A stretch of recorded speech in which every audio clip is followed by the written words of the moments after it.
Indonesia is preparing to deploy up to 8,000 troops to Gaza for peacekeeping missions in the enclave. It's the first country to publicly commit troops to the International Stabilization Force as part of Phase 2 of the U.S.-brokered ceasefire agreement.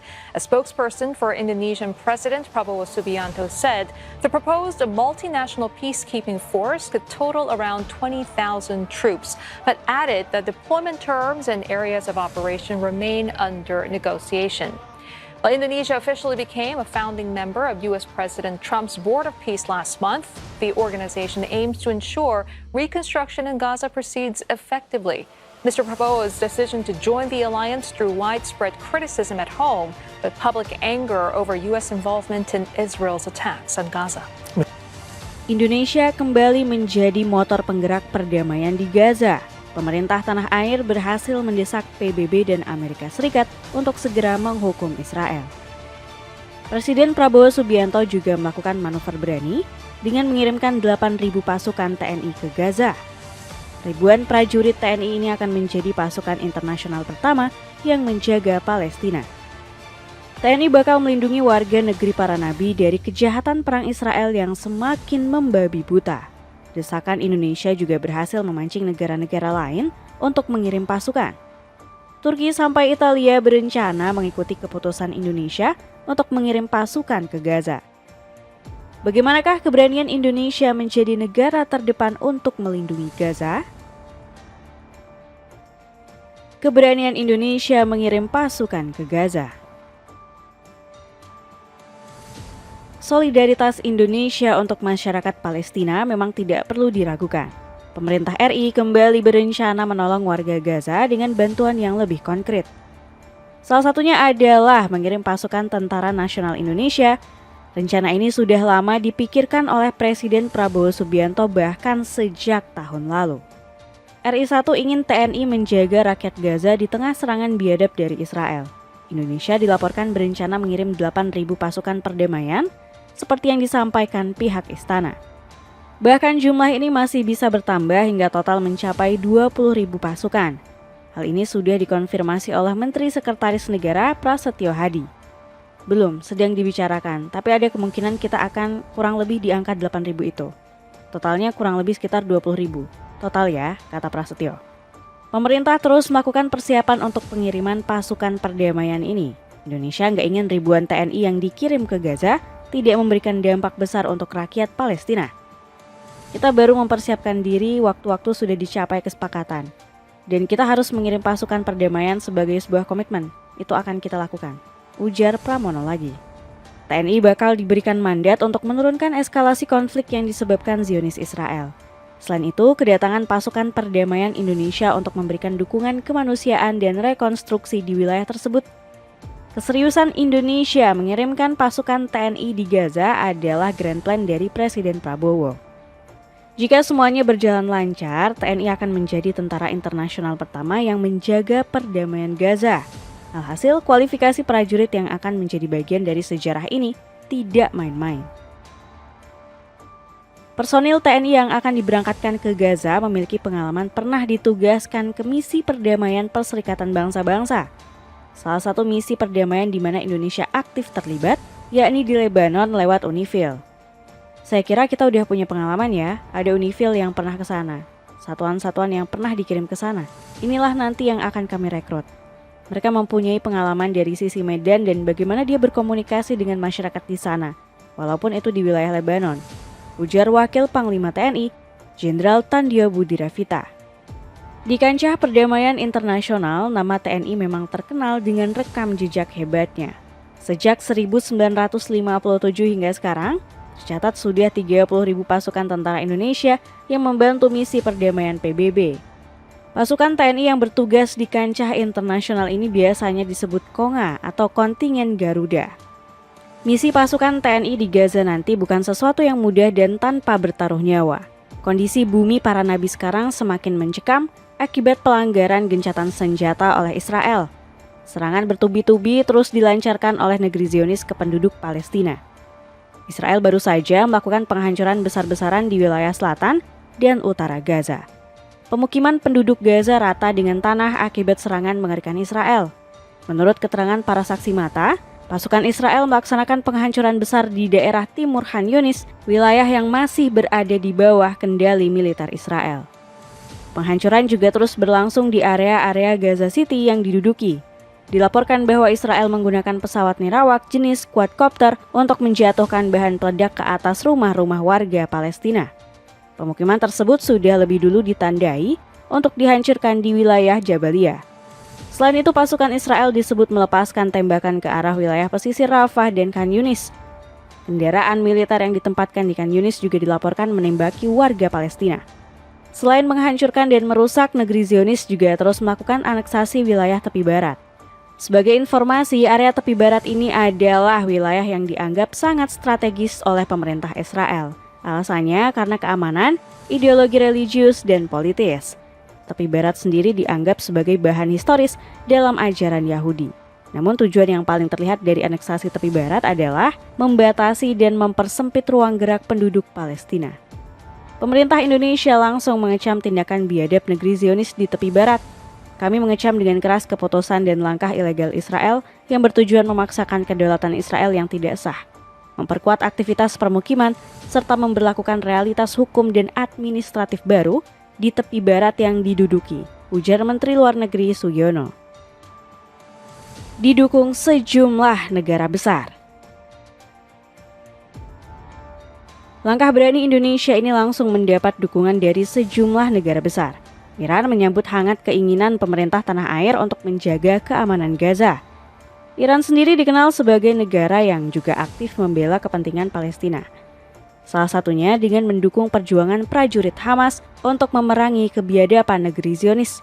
Pemerintah Tehran baru saja mengundang petinggi Hamas untuk mengadakan pertemuan di Doha. Pasukan pejuang Palestina ini bertemu dengan Ali Larijani selaku penasihat pimpinan tertinggi Iran. Dalam pertemuan tersebut, Larijani dan perwakilan Hamas mencari cara untuk meredam serangan mematikan Israel. Iran diketahui sangat murka karena negeri Zionis kembali melanggar perjanjian senjata. Padahal kesepakatan damai lewat gencatan senjata ini sudah dicapai pada 10 Oktober lalu. Lewat pertemuan dengan perwakilan Hamas di Doha, Larijani menyampaikan dukungan penuh Iran terhadap keamanan Gaza. Larijani juga memuji setinggi-tingginya keteguhan para pejuang Hamas untuk melawan balik gempuran Israel. Dukungan penuh yang diberikan oleh Iran ini membuat Hamas tersentuh. Abu Ubaidah selaku juru bicara Brigade Al-Qassam berjanji akan membantu Iran jika kembali diserang oleh Israel. Kami menyatakan solidaritas kami, kepemimpinan, pemerintah, dan rakyat dengan Republik Islam. Setiap serangan terhadap Iran adalah serangan terhadap bangsa Islam kami dan serangan kriminal terhadap negara berdaulat, tegas Abu Ubaidah. Selain Iran, ada Turki yang juga terinspirasi dari keberanian Indonesia mengirim pasukan TNI ke Gaza. Hubungan baik antara pemerintah Turki dengan Palestina terus terjalin kuat.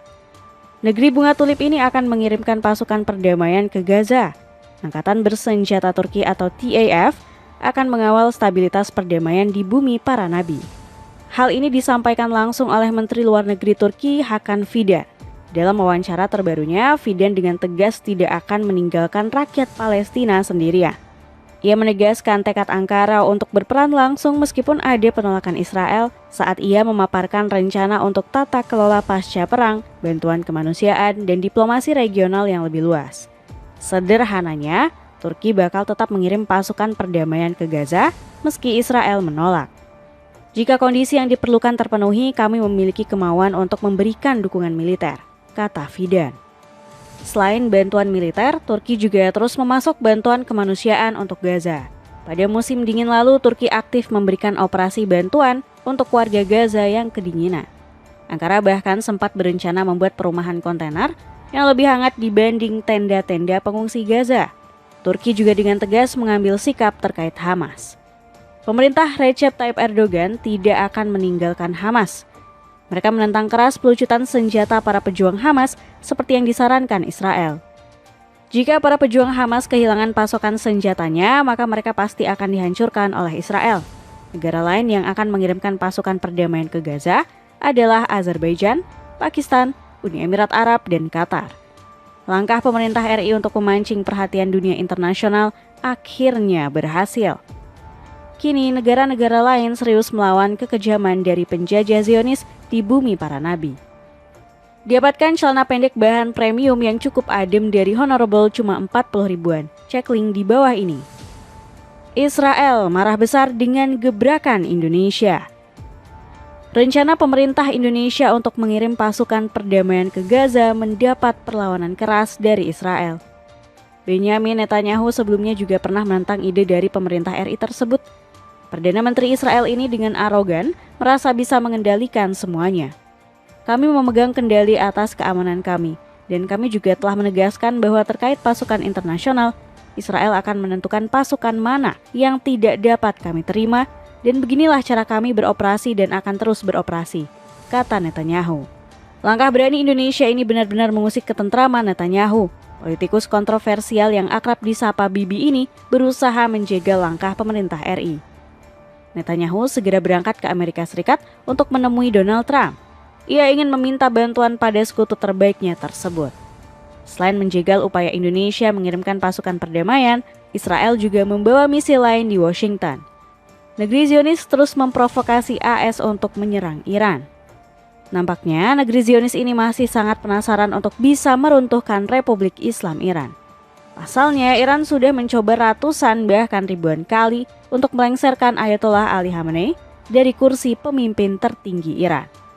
Netanyahu juga meminta Trump untuk turun tangan menghentikan program nuklir dan rudal balistik Iran. Perdana Menteri Israel tersebut bahkan tidak malu jika sampai harus memaksa Trump untuk menuruti keinginannya. Saya akan menyampaikan kepada Presiden pandangan kami mengenai prinsip-prinsip untuk negosiasi, kata dia dalam sebuah video dikutip AFP. Politikus 76 tahun ini tampaknya cuma peduli dengan kehancuran Palestina dan Iran. Netanyahu rupanya tidak memikirkan citranya yang semakin rusak di tengah rakyatnya sendiri. Perdana Menteri Israel ini kembali dihantam berita buruk yang dibocorkan mantan pengawalnya. Keburukan keluarga Netanyahu baru saja dibongkar oleh Ami Dror dalam sebuah podcast di media lokal Israel. Dror yang pernah bekerja sebagai mantan pengawal Netanyahu menyebut kelakuan atasannya itu sering membuat banyak orang muak dan menyimpan dendam. Netanyahu sering berbuat licik dan curang, salah satunya ketika ogah membayar tagihan restoran. Ia justru meminta orang lain untuk membayar makanannya. Selain itu, anak dan istri Netanyahu juga penuh masalah dan kontroversi. Putra sematawayangnya, Yair Netanyahu, pernah memukul Netanyahu. Bayangkan betapa toksiknya keluarga tersebut sampai seorang anak berani menghantam bapaknya sendiri. Kelakuan Yair yang temperamen dan main fisik ini cuma disikapi Netanyahu dengan mengungsikannya ke Miami, Amerika Serikat. Sementara istrinya, Sarah Netanyahu, adalah pengidap gangguan jiwa kleptomania. Penderita kleptomania tidak mampu menahan dorongan kuat untuk mencuri barang-barang kecil. Padahal ia sendiri belum tentu membutuhkannya. Dalam kasus Sarah Netanyahu, ia diketahui mencuri handuk hotel. Sarah juga pernah mencuri kado-kado untuk pemerintah. Dapatkan jaket bomber hangat super tebal dengan desain kece seharga 100 ribuan aja. Cek linknya di bawah ini. Dengan keberanian Indonesia menantang kebiadaban Israel di tanah Palestina, akankah negeri Zionis ciut dan kembali menjalankan perjanjian gencatan senjata?